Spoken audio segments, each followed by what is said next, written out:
Climate change ये शब्द आप अक्सर सुनते होंगे, लेकिन आज हम आपको क्लाइमेट चेंज के बारे में कुछ ऐसी बातें बताएंगे या सुनाएंगे नहीं, आपको दिखाएंगे कि क्लाइमेट चेंज यानी कि जलवायु परिवर्तन की मार से पूरी दुनिया में कैसा कैसा हाहाकार मचा हुआ है।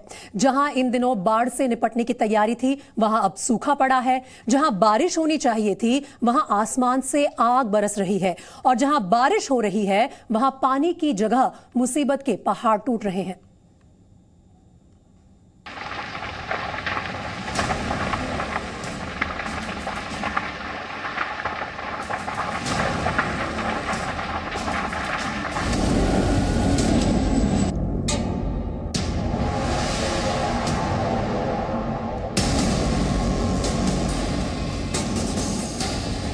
ब्रिटेन, इटली, फ्रांस, स्पेन, पूरा का पूरा यूरोप धधक रहा है।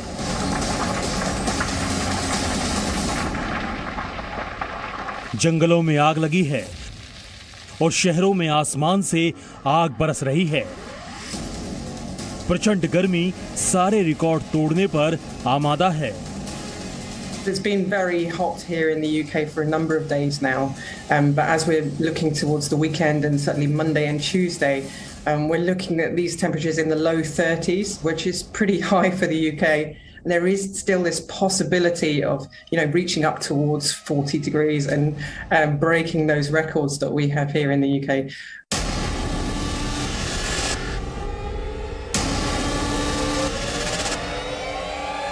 चीन का दक्षिण पश्चिम इलाका, जो सामान्य तौर पर जुलाई के महीने में बाढ़ का शिकार होता था, वहां सूखा पड़ गया है।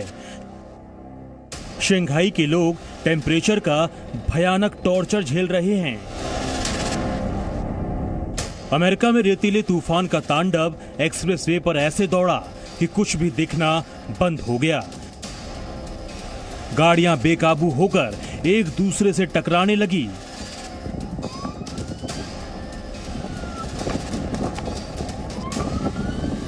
और दक्षिण अमेरिका में बर्फीले तूफान के कहर से गाड़ियों के पहिए जहां के तहां जाम हो गए।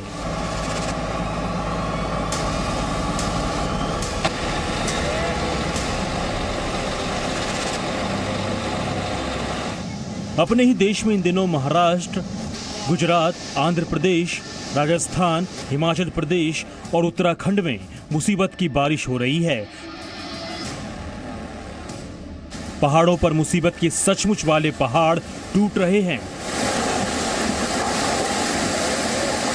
तो पूर्वी उत्तर प्रदेश और बिहार में किसान पानी के लिए तरस रहे हैं।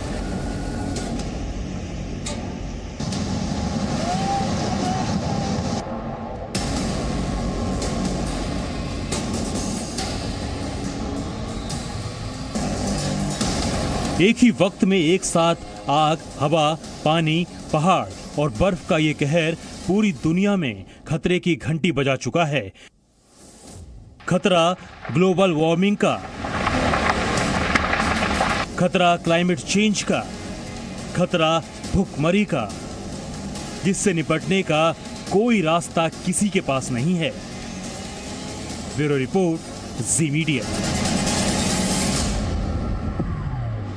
पूरी दुनिया में ऐसे हालात एक या दो दिन में नहीं बने हैं। 2 साल पहले ब्रिटेन के मौसम विभाग ने आशंका जताई थी कि ग्लोबल वार्मिंग पर लगाम अगर नहीं लगी तो 2050 तक ब्रिटेन में 30 से 40 डिग्री तक गर्मी पड़ने लगेगी। ये कल्पना पर आधारित अनुमान था, जो इस साल ब्रिटेन की सच्चाई बन चुका है। वहां भीषण गर्मी की वजह से हेल्थ इमरजेंसी घोषित करनी पड़ी है। ब्रिटेन जैसा ही हाल पूरे यूरोप का है।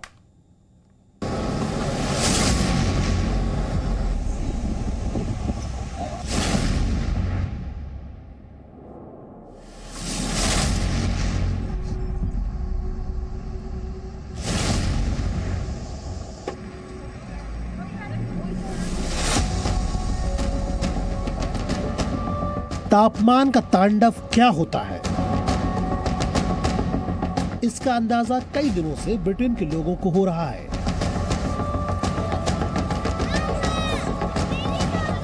लंदन में ब्रिटेन की संसद के बाहर जो पार्क है, वहां की घास पूरी तरह भस्म हो चुकी है। जमीन में दरार पड़ी है। और पसीना पसीना हो रहे ब्रिटेन के लोग नदी और समंदर के किनारे भाग रहे हैं ताकि पानी में डूबकर गर्मी से बच सके। ब्रिटेन में जुलाई और अगस्त में जब तापमान 20 डिग्री के पार जाता था तो उसे प्रचंड गर्मी मान लिया जाता था।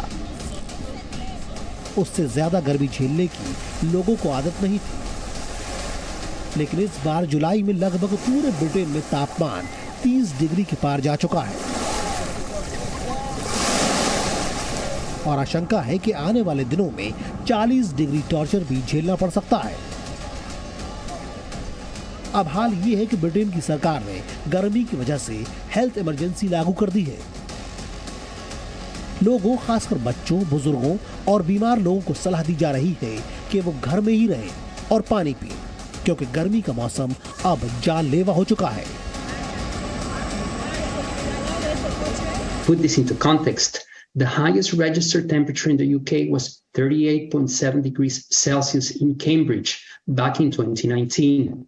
A Met Office spokesperson said there was a 30% chance that this record could be broken this year. We could see people particularly who are vulnerable, young people, elderly, frail people, people living with dementia, who really do suffer. This isn't like a lovely hot day where we can put a bit of sunscreen on and go out and enjoy, a swim and a meal outside. This is serious heat. That could actually ultimately end in people's death because it is so ferocious. And we're just not set up for that sort of heat in this country. We're putting in extra measures in terms of call handlers, support for fleet, extra hours of capacity within the ambulances, and I was discussing with the ambulance chief execs the specific measures that they're taking. Each ambulance trust has well-developed contingency plans for extreme weather, and we're also working with the hospitals to get the handovers from ambulances into hospitals, but also to ensure that where people can be moved onto the wards themselves, we're using the full capability of the hospital rather than people waiting longer than they need to in ambulances outside. Britain से भी ज्यादा गंभीर संकट Europe के बाकी देशों के सामने है। भयानक गर्मी की वजह से फ्रांस और स्पेन के जंगलों में आग भड़क चुकी है, जो रिहायशी इलाकों तक फैल गई है। इटली में आग के साथ ही 70 साल का सबसे भयंकर सूखा पड़ा है। वेनिस की सैर करने आए सैलानियों का गला भी प्यास से सूख रहा है और इटली की सबसे लंबी पो नदी में पानी ना के बराबर बचा है। इस नदी के किनारे बसे शहरों में भी मौसम का आपातकाल घोषित कर दिया गया है। I'm from Denmark and I just arrived here in Catania and you can really feel the heat. Everyone is sitting in the shadow and enjoying their coffee, so it's really warm outside.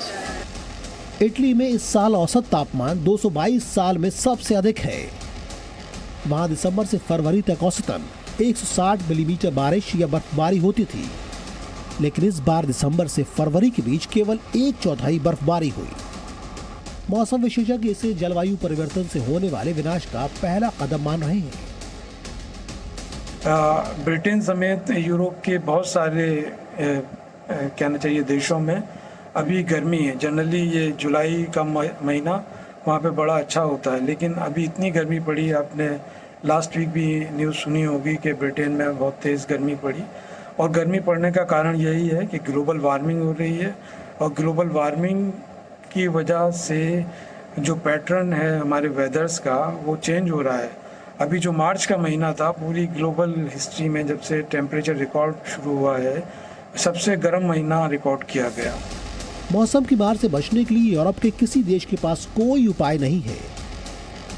वो जलवायु परिवर्तन से निपटने के लिए carbon उत्सर्जन कम करने का टाइम टेबल तो बता रहे हैं, लेकिन इसका जवाब यूरोप की सरकारों के पास नहीं है कि जब तक वो प्रदूषण कम करेंगे तब तक वहां के लोग आसमान से बरसती आग से कैसे बचेंगे। ब्यूरो रिपोर्ट, जी मीडिया।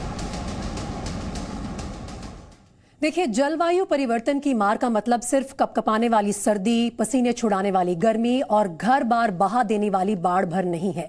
ये संकट तो कुछ दिन या हफ्ते भर में खत्म हो जाएगा, लेकिन इसका असर भूखमरी के रूप में लंबे समय तक पूरी दुनिया को भुगतना पड़ेगा। ये ऊटपटांग मौसम अनाज उत्पादन को तबाह करने जा रहा है और आशंका ये है कि यूक्रेन रूस युद्ध की वजह से जो खाद्यान्न संकट पैदा हुआ वो और भयानक हो सकता है। आधी फसल बाढ़ में बर्बाद और आधी सूखे का शिकार।